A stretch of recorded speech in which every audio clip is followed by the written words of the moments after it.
Hello, everyone, and welcome to the Public Healthpreneur Podcast. I am your host, Quisha Memba, the Public Healthpreneur. I'm super excited to introduce you to today's guest. This is our third episode now of our special series on mental health and entrepreneurship, and you're going to be blown away and inspired by the story of, struggle, what seemed almost like defeat, and then ultimately triumph. I'm so excited to introduce you to my friend, Teresa Sanderson. Teresa, how are you doing today? Oh my gosh, I am doing great. And, I'm always doing really great when I'm in your space. So thank you for having me. It's exciting to be here. Oh man, I am just so ready for our viewers and listeners to hear your story. You're one of the most inspirational people I know, aside from being a business bestie. But let's just get right into this conversation today. First, tell us about who you are, your business, and a little bit about your entrepreneurial journey. Not too much, because we'll dig into that, but just a little bit. Okay. Yeah. So my business now is I have a work from anywhere business fits in my backpack, and I just absolutely love that. The business was designed with intention that I would be able to be flexible and mobile and not location bound. But I serve my clients. I work with nurse entrepreneurs, nurses, healthcare organizations to help them establish themselves as nursing continuing ed providers. And I also, one of the things I most love to do is help nurse entrepreneurs with business and marketing made easy. So I do some mentoring there. And lastly, my passion project is Nurses Feed Their Young as a movement to transform nursing culture from one where nurses eat their young to one where nurses feed their young. I love that. We're going to talk more about that toward the end of the podcast because I definitely want our listeners to know more about that. And I definitely forgot to say you're also a fellow nurse. So you'll see in the series of these interviews that I am surrounded by a lot of nurses and, of course, public health professionals as well. Tell us how long you've been in business.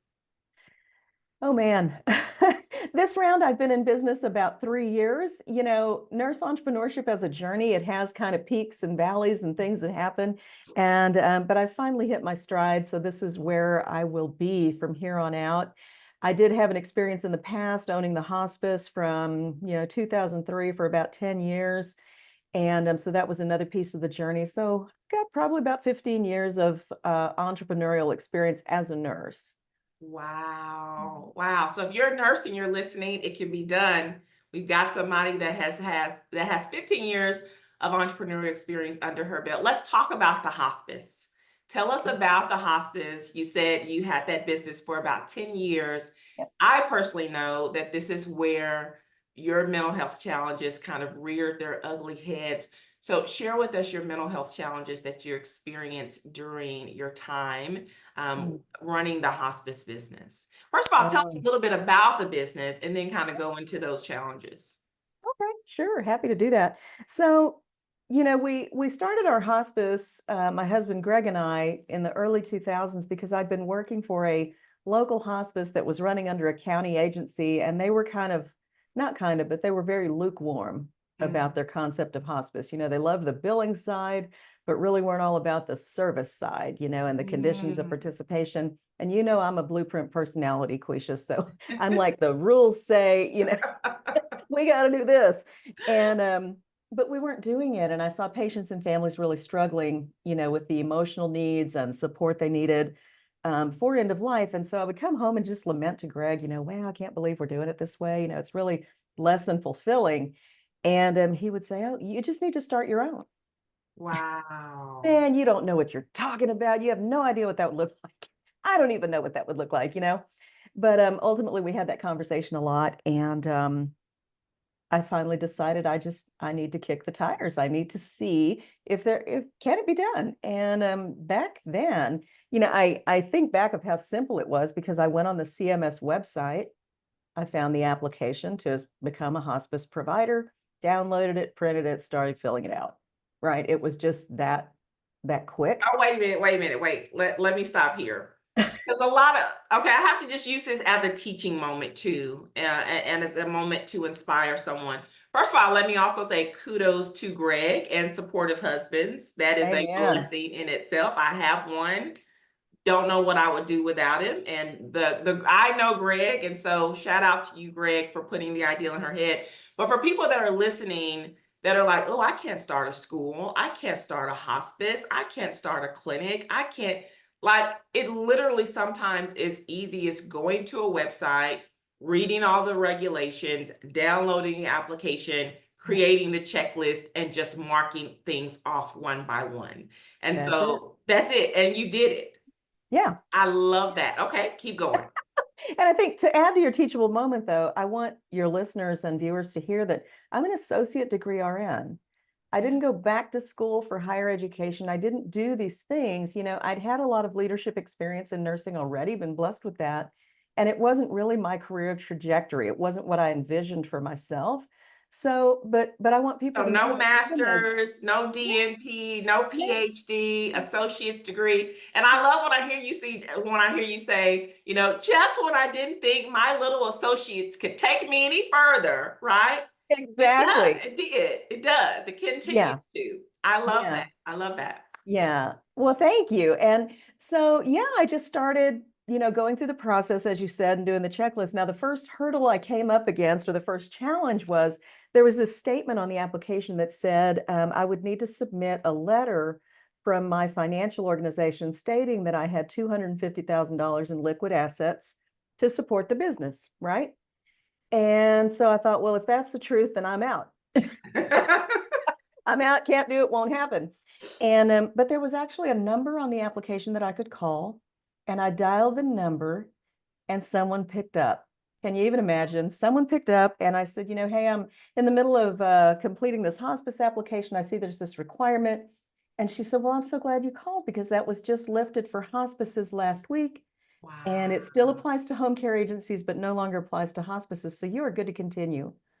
I said, oh my gosh. That's a But God moment. it was. And I need to say, I was very deeply in prayer during this whole Yeah. time, just Heavenly Father, if it's your will, if it's to be, clear the Yeah. way, let Yeah. it happen and let me know that I'm on the right path. And whenever a hurdle or a challenge came up, something like this would happen. I would just call and clarify, and it was just lifted. And so it was a very intentional journey. And I feel like I was just guided along the way Wow. to get there. So, we opened our doors, and today's hospices, though, new hospices have the challenge of having to pay $10,000 to get the state to come out and survey your agency.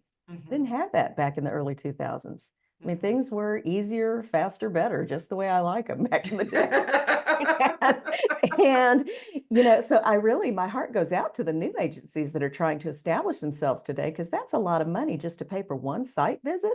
Come on. Yeah, wow. Um, but then anyway, we opened our doors and we were Christ-centered, faith-based, family-friendly. Those are the things that we valued. Mhm. And we had a mantra in our hospice that symptoms identified today are resolved today. We're not going to let the sun go down on a patient in need. And our team was just fabulous. And this is probably the one time in my entire nursing career that the nurses eat their young culture never showed up. But Never I had should. to own the business. Okay. Had to own the business. Oh, wow. Yeah. To create the kind of culture that you envisioned, Yes. which Yeah. speaks a lot, I think, to us as entrepreneurs, especially those of us that are in this series that, I talk about in my episode, that you'll hear a common theme that the mental health challenges that we're all sharing is not, it's from life. It's not from the business. Like, we know there's Yeah. going to be ups and downs, but those of us that are really committed to doing this thing and being self-employed and creating the culture and supporting others the way we've always wanted to be supported, we'll deal with that. We'll deal with the good, the bad, the ugly. It's Yep. just life kicks in. Yes. And how do you manage life and the hurdles and challenges that come with it on top of managing your business and trying to create those wonderful cultures? It sounds like your business was one of those. So, fast forward, you're in Mhm. business, I don't know, 7, 8 years. I know, Mhm. just personally, since I know you, y'all were making millions, or had millions in revenues. Tell us about Yeah. that. Yeah. Well, this little hospice, when I downloaded the application, I had $6,000 in my hands, to make this dream happen. And we went from that $6,000 investment to $3 million in annual revenue in an area where our population is literally 20 people per square mile. So we are very rural, Very rural. very. Wow. But in my opinion, when we can serve that old farmer on his homestead here in Kansas, out in the middle of nowhere, and make a good death happen, that was just, man, that's what it's all about. That is salt of the earth right there. But what I didn't know, I mean, or I'm sure what I knew, was the weight and the toll of grief. And many times I felt like the patients and families were like sand sifting through my fingers. It's just, there's so many. And you love them all. Nursing can say, in nursing schools, they can tell you till you're blue in the face, you don't want it to be personal. Well, I'll tell you this, I don't ever want a nurse taking care of me or anybody in my family if they don't fall in love with us. I'll tell you that right Yes. now, because that's what matters. And I'm so thinking, I hate to, let me that's just share okay. this. I was the nurse that when I had a patient that died, especially one that I'd taken care of for weeks, Yep. the family would be consoling me. And I Yeah. know, I was like, Quisha, you got to get a grip. Like, the family can't be consoling you. I knew that wasn't the area of nursing that I needed to be in. So I give you kudos for the work that you're doing. But absolutely, you have to have that empathy and that compassion for the clients. Mhm. You can't just be in it for the money. That's why I always say you have to let purpose guide you. The profits Yeah. will follow, but Yeah. purpose guides you. Yeah. Yeah. I agree. I agree with that. And what I know happened, I have to say that I didn't know all the things that I didn't know about true self-care, right? We've all heard it, but Yep. who has time for it? In nursing, we just got to do the work at hand. And the other thing was that we said, hey, we're Christ-centered, right? So in essence, our ministry, we were a for-profit business, but we ran and functioned as a ministry. And so when you say you're doing God's work, you can't just go out there and play tiddlywinks either, right? Mm-hmm. So there was a high call to really serve and serve well. Um, and ultimately, though, when I did crash and burn from major depression, I do believe it was God saying, well done. Yeah. Really? Because Oh. I wouldn't have stepped out had it not happened. Okay, let's take a breather. Let's 'cause if you start, I'm gonna start. Okay. No, I'm good now. It's just that really, You that's a said tough something spot. that really resonated with me and certainly resonated with some things that I talked about in my episode as well. But you said the weight and toll of grief. Mhm. Yep. You went through a clinical depression for how long, Teresa? Oh my goodness. Clinical depression for 3 long years, 3 long years. And really, there was a time when I thought I will never function as a nurse again, because how depression reared its ugly head for me is if I felt stressed or anxious, I could not act. I would like be immobilized. I would know that a decision needs to be made, that something needs to be done, but I had no power to act. I would just be like silenced Stuck and and just stuck. just stuck. And so I knew, well, I can't work in an ER. I can't, how would this ever work with a patient situation, right? I've Mhm. always been able to just do whatever needed to be done, and I can't do that anymore. Um, and 18 months into that long treatment, for depression, first of all, there's some really terrible things, that at this day and age, to tell a patient who has clinical depression or any kind of mental illness that I'm going to give you this prescription today, and 6 to 8 weeks from now, you might begin to feel a little better. Mm. I have a really hard time that is the best we can do today in Yeah. 2024. Come on. We got to be able to figure this Because I out. have to live every day now Yeah. between these 6 to 8 weeks. Yeah. And How's what's that going to going to happen go? between then? And that's a Mhm. might, that's a maybe. Maybe. Yeah. Yeah. Yeah. And so they asked me one day, I went in to see my psychiatrist. That's also a surreal experience. You never imagine that you'll be going to one of those offices that's going to happen. And um, but anyway, so I went in and she said, rate your depression for me today. 1 being really bad and 10 being you're feeling really good. I said, I'm about a 3. I said, I've been in this treatment for 18 months and I'm about a 3. And I was just weeping as I sat there. And she said, well, Teresa, really just a 3? And I said, yes. I said, I'm amazed I'm not in the hospital. I live out in the middle of nowhere. I don't have any, I said, I've been suffering along with this all this time. And she said, that's when she looked at me and she said, well, Teresa, do you want to go? I said, holy man, I am really sick. Now she's saying, do you want to go to the hospital? I'll get you in today. But what I said to her was, and I'm so thankful that I was a nurse when I went through this, because I could at times call on my nursing skills. And so I knew the importance of compliance and adherence and all those things. But I said to her, what I said to her was, I said, I feel like if I've gone through this far by myself at home, I think I can continue at home, but it's time for somebody to get aggressive with my care, aggressive with my medicines. Wow. No more 10 milligram increase. Come on, we got to do something different. And I was just so grateful that I had the wherewithal to advocate for yourself. To advocate for myself. But then I just thought, how many other families go through this and they don't have those skills? They don't know. And that's really sad and really scary. But in any case, not much improved after that. I did get a change in my medicines, but I wasn't on combination therapy. I didn't really know the benefit of combination therapy.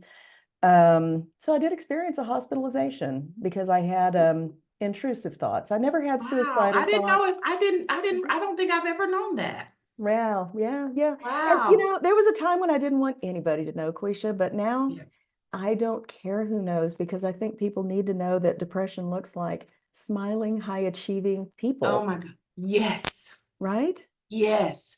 And how many smiling, high achieving people do we know?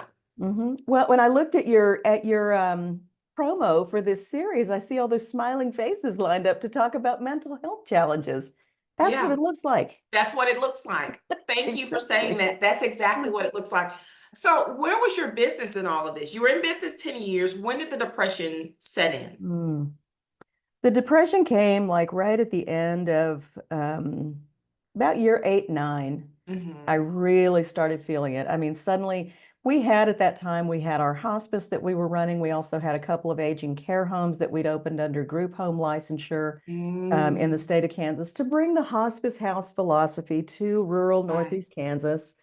And that was a whole other God thing. I'll stop for a second, just share that fun story that we had the opportunity to buy this campus. It was truly like an old lumber yard and I don't know, kind of model home kind of site where they sold lots of different types of flooring. So there had been a big showroom in there, right? And that ended up being what we converted into patient rooms and things like that. We ended up with a conference center office on it and also a private home. But as we went in to do that deal, this was just another God thing, because Greg and I were like, I don't know where the money's going to come from, right? I don't know how this deal's ever going to happen. But we went and we talked to the banker. President of the bank comes out and he said, hi, Teresa, it's good to see you again. You took care of my Uncle Harold.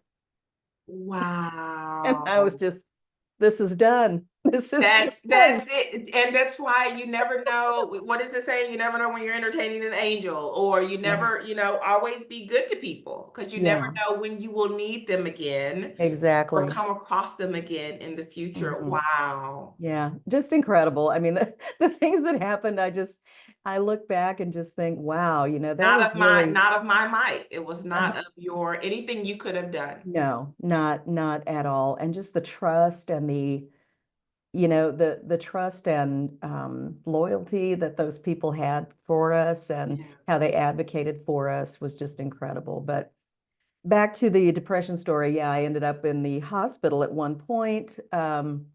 And it was shortly before my daughter's wedding. It just broke my heart that I had to go in then. She had just graduated high school. She got married very young to a wonderful guy. But I ended up just with a lot of intrusive thoughts. And, my intrusive thoughts were not suicidal thoughts, but they were just thoughts of just ugly, bloody, terrible things. And when I would get stressed, that's all I would see in my mind's eye. And it was awful. And they were persistent. They just didn't go away. They just didn't go away for a couple of days. And we called a hospital and they said, no, you need to get her in here. And, that was Greg just being so good and just doing whatever needed to be done. I mean, Lord knows he was confused. Where's my high functioning woman? Where did she Right. go? Right? Where Because did this she wasn't go? a 2 or 3 month, like, in my case, a few months. This was Yeah, what, this was 3 years. years? Hmm. Hmm. Yeah, Wow. yeah. At what point, it started around year 8, you said Mm. you were in business for 10 years. At one point, did you decide it's time to close the doors? Yeah, like 2010, 2011, we were, yeah, we were there because I couldn't work anymore.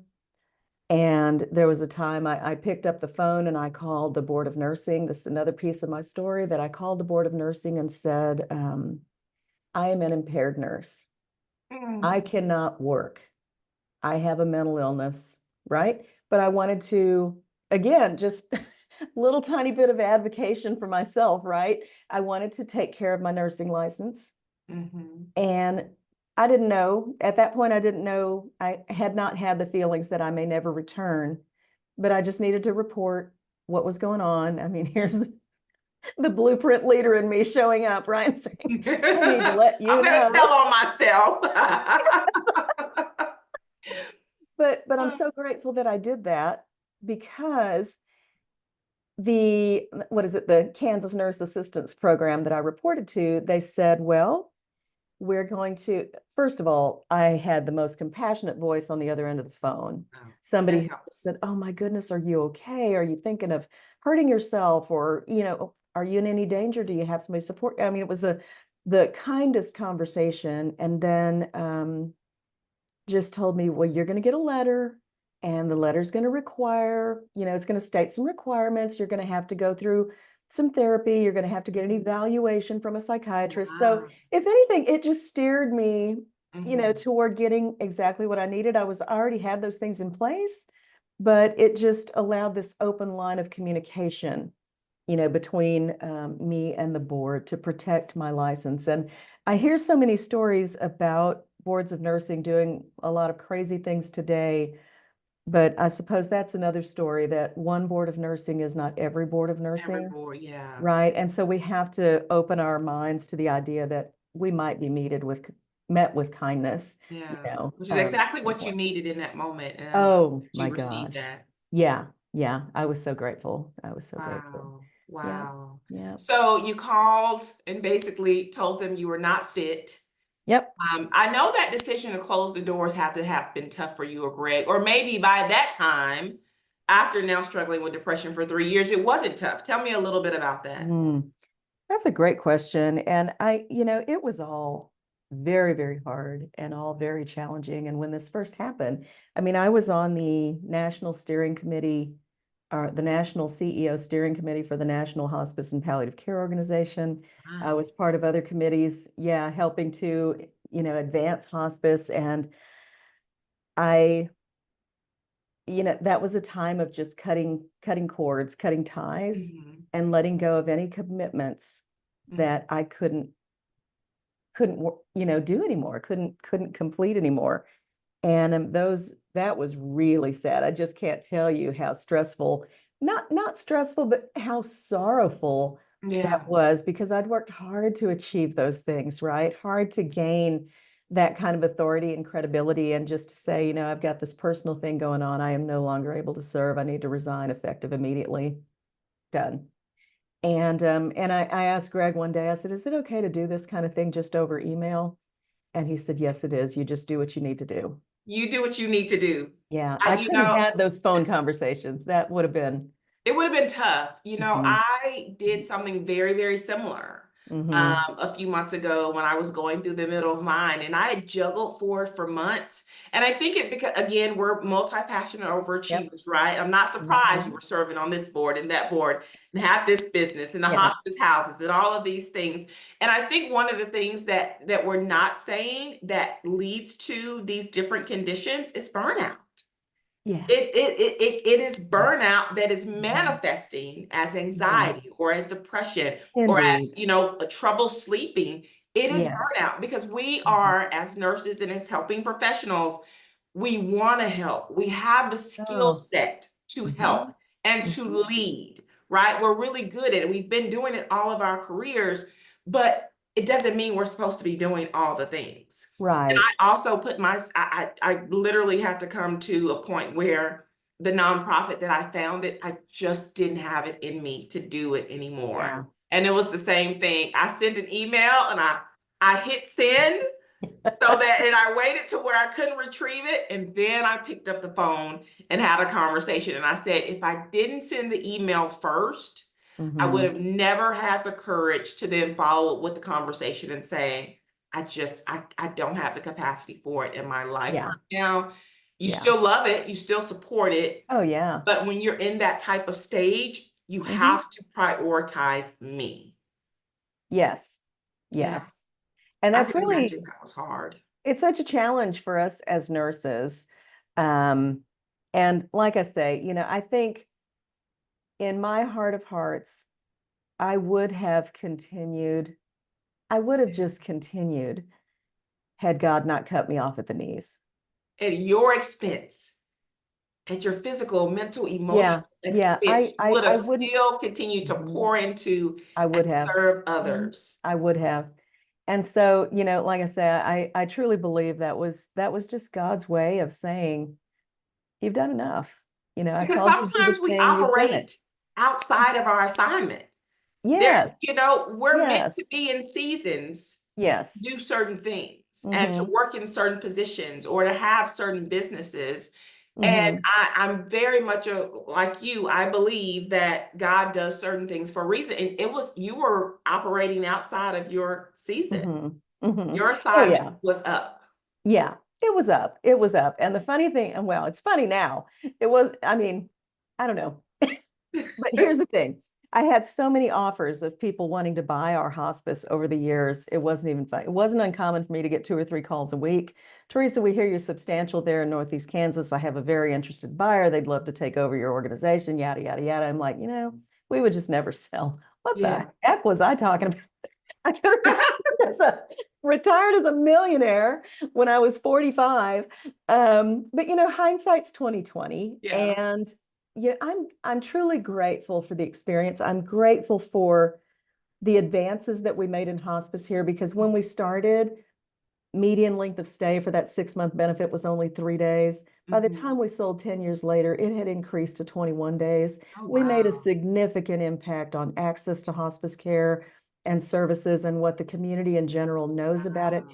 and expects from it. We Yeah. raised the bar, and I am unapologetic, Yeah. for any of that. And only now, though, can I really say that was quite a thing, quite a Pat thing. yourself on the back. Absolutely. You But but did a thing. but when we folded, when we sold, all I could feel was failure. Failure. Yes. Massive, massive failure. And everybody in the community knows, and we're a small community, right? 10,000 people in our county. And I served 5 counties. We were the predominant hospice. So who doesn't know Teresa Sanderson, who's Right. been on radio commercials, who's been writing press releases every week for the paper, who's been, all of these things. Um, that was a Did really that hard time. did that feeling of failure send you into a spiral of sorts as far as your depression is concerned? I don't know about a spiral, but I know it didn't make it any easier. It didn't make it any easier. And one thing I know that I would be remiss not to mention is that when I developed major depression and began the process of recovery, I learned that I didn't know who I was outside of my identity of being a nurse. That's wild. Hmm. Hmm. I And that's it. think oh wow. I think that identity crisis Hmm. is something that many people can resonate with.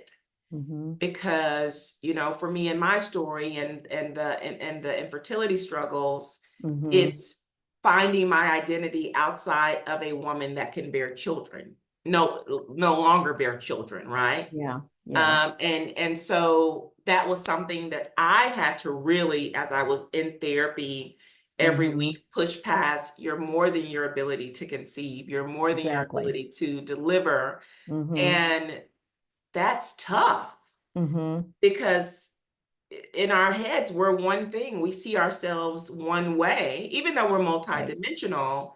Right. And when we find out that's not who this person is that's looking back in the mirror, it can be very jolting. Hmm.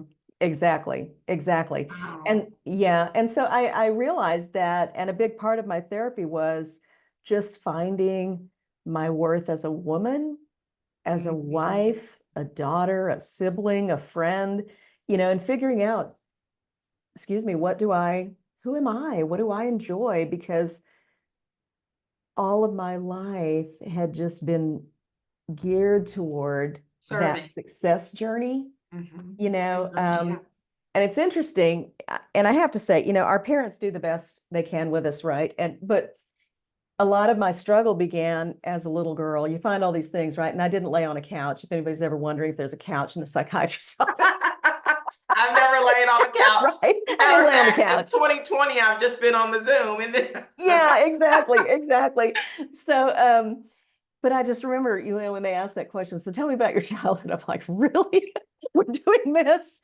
Um, but I remember I would leave for school every morning. And as a young girl, up to my teenage years and beyond, and my mom would just say, do your best.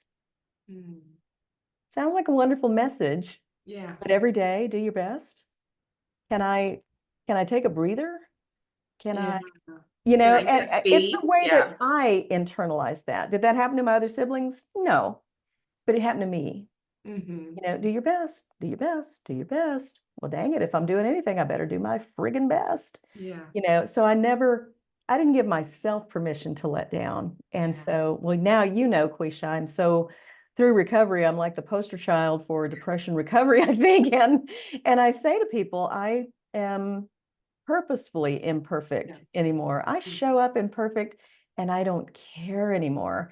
I'm so far beyond it, but that perfectionism is brutal, just It's so brutal. brutal. And I always like to say I'm a recovering perfectionist, Yeah, right? yeah. We were talking before we started recording, and Teresa had and I said, "Oh, Teresa, you got your mic on. You must be doing some recording today." And she was like, "Yeah, I did some recording on something and it didn't even come out perfect, but I don't care. It's just done." And I'm like, yes, we get to this point where done is better than perfect. And this was Amen. right after she was like, "Oh yeah, I was in the RV all last week." So I want to make sure I put that plug in there too. This is when she says her business is in a backpack, she's seriously means her business is in a backpack, because her and Greg are in that RV and they're everywhere and A she's lot. still working and does not skip a beat, which is what I aspire to be and how I aspire to be when I grow up. But no, I think that's for individuals like us, and I can even think about, I'm gonna mess with one of my sisters here if she's listening, but um, you know, sometimes that pressure comes from others, but a Mhm. lot of the times when you're an overachiever, the pressure comes from you. Yep. Like, I was telling my mentees a couple of days ago, we were doing our quarter 4 goals, and I was saying, hey guys, nobody knows what your goal is. Nobody knows if you don't meet your goal by December, except Right. for you. Hmm. And I remember I would get so hard on myself if I wouldn't meet my quarterly goals or my annual goals, and I beat myself up. I'm like, wait a minute, but nobody even knows what they are. Like, I'm the one who wrote them down on my spreadsheet. So it's something that people have got to. Matter of fact, what is your advice for, and I'll share mine as well, for getting out of that need to be perfect or to have everything perfect? Because it does cause analysis paralysis, and it It causes a does. lot of procrastination because it's not I'm not going to launch my website yet because it's not right. I'm Hmm. not going to write the book yet because it's not quite right. I'm not going to start the business because I don't quite have everything fleshed out right now. And then they end Hmm. up 3, 5, 7 years later, they haven't Right. started doing anything. Haven't done it anything. So Yeah. how did you get out of that? And was the depression that helped you get out of that? Oh my gosh. Yeah. My journey through recovery was the path to intentional living. And when you live Mhm. with intention, the intention is very different. It's not living Monday through Friday, paycheck to paycheck, or, that kind of thing anymore. It's about, where's the quality in my days? Where's the joy? Where's the Mhm. meaning? and the memories that I want to take with me. So it's about putting in, Franklin Covey used to call it the big rocks, right? Get the big rocks in, and let go of all the filler. And that's what perfectionism is. It's all the filler that keeps us from doing the big things that are going to make a difference, in our lives, in our families' lives, in our legacy, all of those things that we long for. And so I think for me, it was a couple things. It was learning more about me and learning what is it in me that triggers me to feel like, even though, hey, I'm a hospice professional, I've owned a hospice. Surely before I teach a class on hospice, I need to read 25 more books, right? Before there's something in that imposter syndrome that comes up for all of us. And for me, a lot of the times it was, you're an ADN. Who are you to be, to be doing these things? But, now when I own it, and I own it proudly, because I've had 15 to 20 years of leadership experience in nursing, and I'm sure I have acquired my MSN or higher or by higher. now in my personal development, right? Yeah. So I've just taken a different path. I've chosen to do it differently. But now I can look at myself and I can see myself in a kind way. And so one of the things I say to people a lot, as far as advice is, judge yourself kindly. Treat yourself kindly. Treat yourself the way you would treat someone you dearly love. It's hard for people to be good to themselves. I didn't realize that. I have a lot of friends and family that one of their biggest struggle is forgiving themselves for things they've done in the past. And we all know, if forgiveness can really affect your ability to move on in a relationship.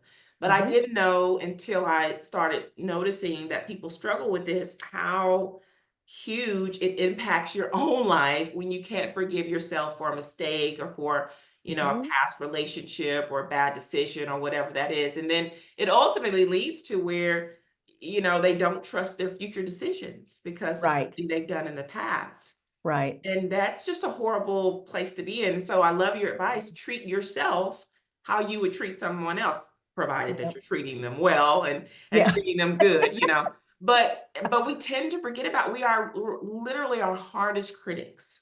Yes. Our toughest critics. And that's so unfortunate. Where I think the word is grace. Showing ourselves grace cannot be understated. And I think it all starts with you. Pour into yourself first, prioritize your self-care and mental health. Love yourself first, because then you can love others. It really doesn't work the other way around. And I know it feels unnatural when you're a helping professional to always be like, oh, well, I have to put myself first, right? Because service is what we do. Service is how we love. It's how we show our love. But at the expense of your physical, mental, and emotional health, not anymore. And that's what I had to say to myself. Not anymore, Quisha. You've got to come first. And that way you're at your 100%. You're able to then do those things and take care of others the way that you want to. So what's been your biggest lesson from your mental health journey as an entrepreneur? My biggest lesson as an entrepreneur, and I'll say this first, I have tried several times to be someone else's employee since I owned the hospice, right? And I can be a good employee, don't get me wrong, but I am quick to get frustrated in systems that don't change, the slow corporate wheels. I can't, handle that. Now, travel nursing, I dabbled in that, and I've got to tell you, that is so liberating for nurses, because you're not wedded to the politics of any organization. I'm here. You want me standing on one foot today? Perfect. I'll do it. Yeah. I'm here for 12 hours, whatever you want, you got it. But working for myself, I have found, is the absolute best way for me to take care of my mental health. Yeah. I can do what I need to do for me whenever. And people would say, well, you've got all the stress of, you got to generate this income, you got to do this, you got to do that. What I say to that is, I've worked a lot harder for a lot less money in a lot less life-giving places, right? So I love that. This is for me. I love that. And our good friend Nina Hart, she said once to me, and I always quote this, I am not meant to work for someone else. She said that one day we were talking, and she just said it out of frustration. I am not meant to work for someone else. And I was like, look how have to agree with you. And if you're listening or watching this video, please don't think that everybody, I've said that in another interview. I want to make sure I say that some people are called for corporate America. Some people are called for Exactly. self-employment. We're not saying that you have to be an entrepreneur, right? We're talking about the context of mental health as it pertains to entrepreneurs, because that's something that is near and dear to my heart. And of course, the guests that are on this show. But I think it is good to just know you and know what you are capable of, and what you will tolerate and what you won't tolerate. And so I always like to share, I asked my husband about 18 months ago, should I go back to work? We were exploring me potentially getting a job that covered fertility benefits. And he was like, Yeah. no, Wow. you are so much better working for yourself.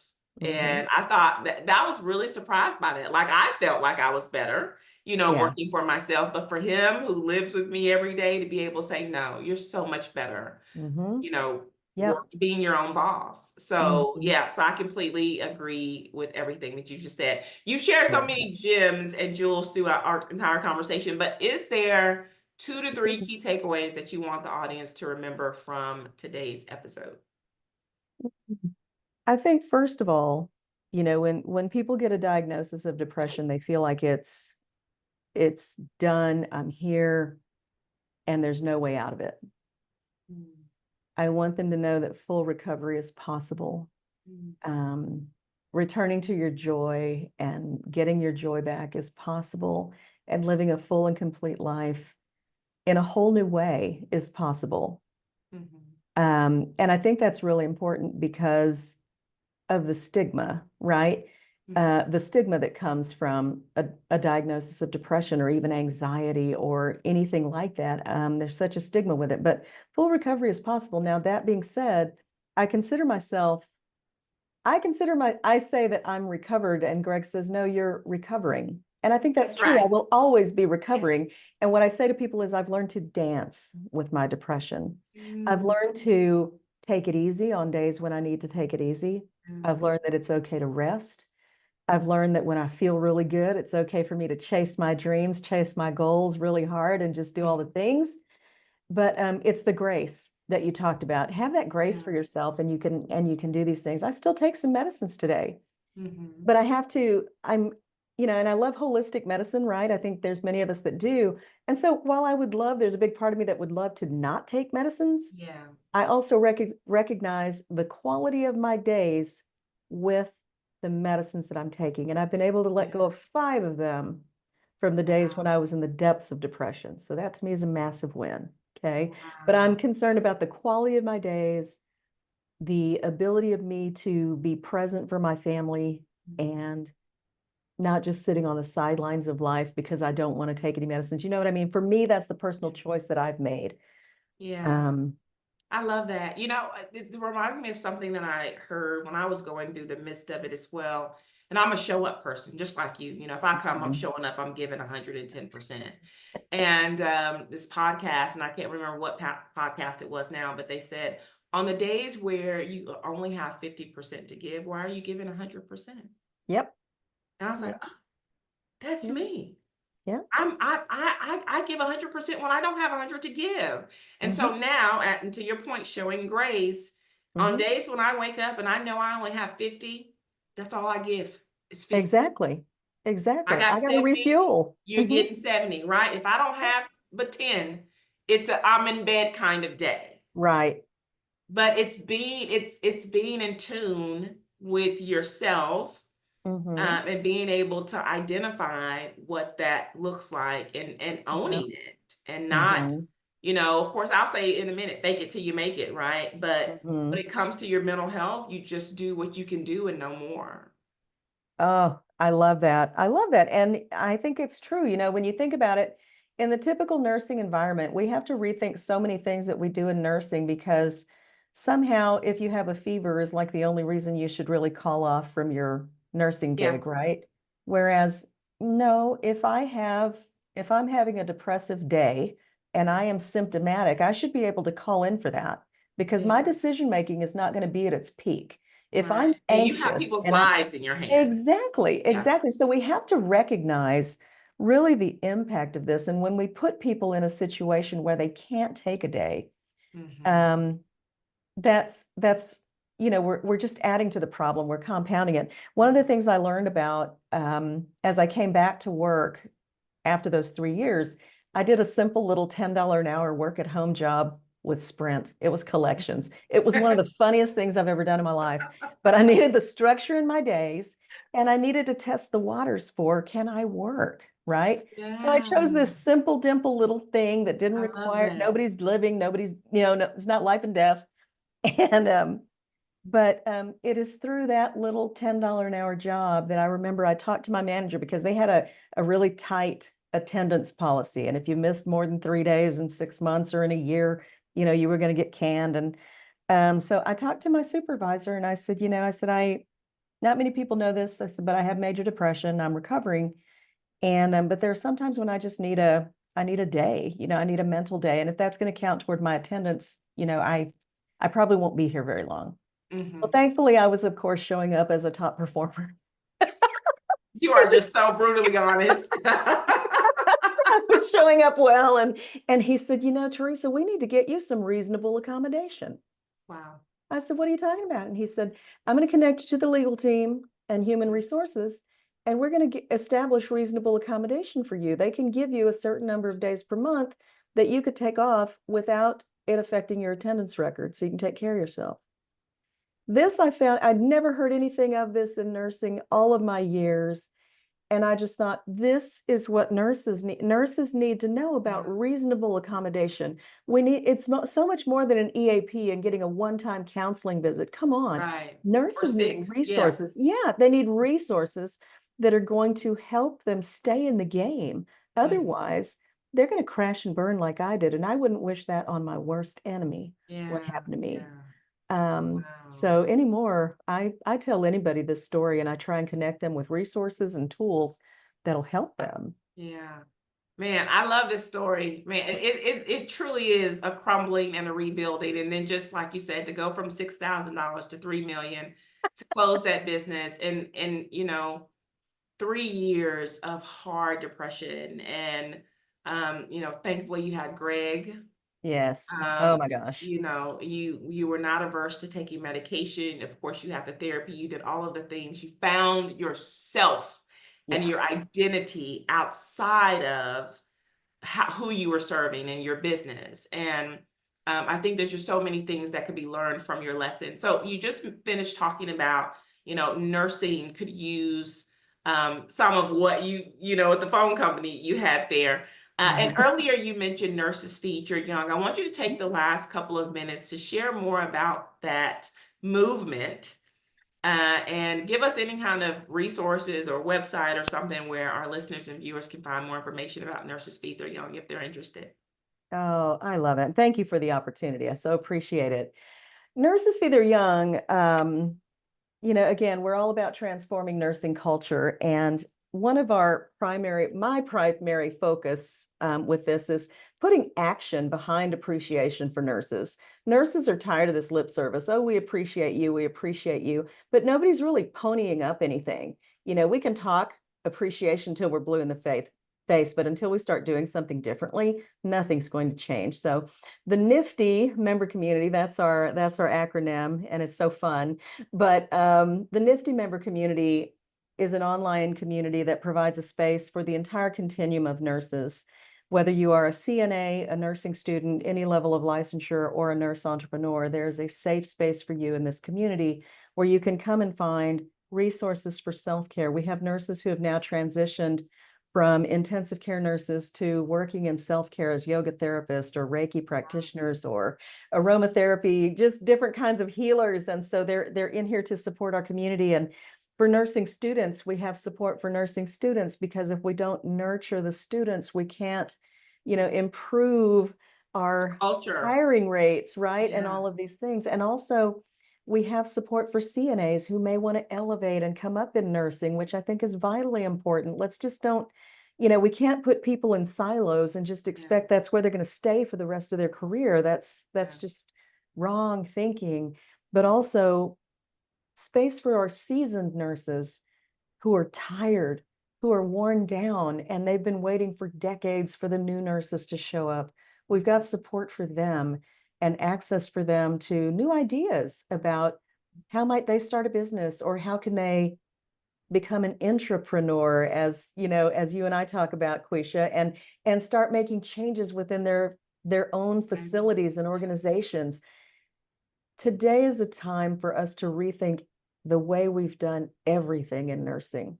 Nothing about how we've set up our profession has been designed for longevity, right?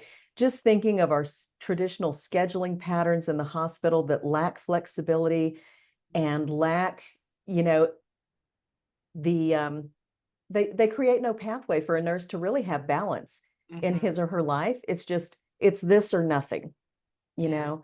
And until someone's been faced with those decisions, like, well, am I working Christmas Eve or Christmas or New Year's, year after year after year, those are painful choices. Those are painful choices. And I think it's wrong for us to act like this kind of schedule in nursing has ever been life-giving, because it's not. It's just not. So now's the time for us to rethink everything. And Nurses Feed Their Young is a community for nurses to allow us to improve and develop ourselves personally and professionally, and kind of heal and mend ourselves, right? Where we need that safe space to talk about things and discuss and maybe make plans, but also to unite as a group of nurses so that we can make impactful changes for the future. So that's what we're all about. I love it. And where can people find more information about Nurses Feed Their Young? Oh my gosh, just go to our website, nursesfeedtheiryoung.com. You can also find us on LinkedIn. Nurses Feed Their Young has a page, also on Facebook. And yeah, we would love to connect with you. And if people want to follow you and your thought leadership, where can they follow or connect with you? Oh, well, you can find me on LinkedIn. I am the Teresa Sanderson. On YouTube, I have a lot of video content for you at Teresa Sanderson TV. And on Facebook, I'm just sanderson.teresa. You can find me there. I love it. This has been awe-inspiring. Thank you so much for sharing your journey. Oh, thank you for the opportunity. Thank you. And thank you for being in my space, girl. I'm always inspired by you. All right, lady. I love you. Talk to you soon. Take Thank care. you, ma'am.